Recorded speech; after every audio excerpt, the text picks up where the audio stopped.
আসসালামু আলাইকুম। আমি আরিফিন। আমি হচ্ছে উত্তরখানের বাসিন্দা। আমি হাউস বিল্ডিং থেকে আহ, অনেকগুলা ট্রেনিং সেন্টারে যাচাই বাছাই করে তাদের ড্রাইভিং ট্রেনিং সেন্টার থেকে একটা ফুল কোর্স নিয়েছি। তো আমি আলহামদুলিল্লাহ কোর্সটা খুব ভালো পেয়েছি। তাদের টাইমিং, তাদের মেনটেনেন্স, তাদের টিচিং, তাদের বিহেভিয়ার, এভরিথিং ওয়াজ সুপার। আইল গিভ 10 out of 10।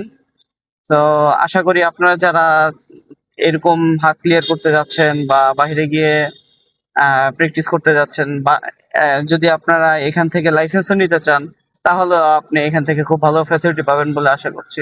ধন্যবাদ। আসসালামু আলাইকুম।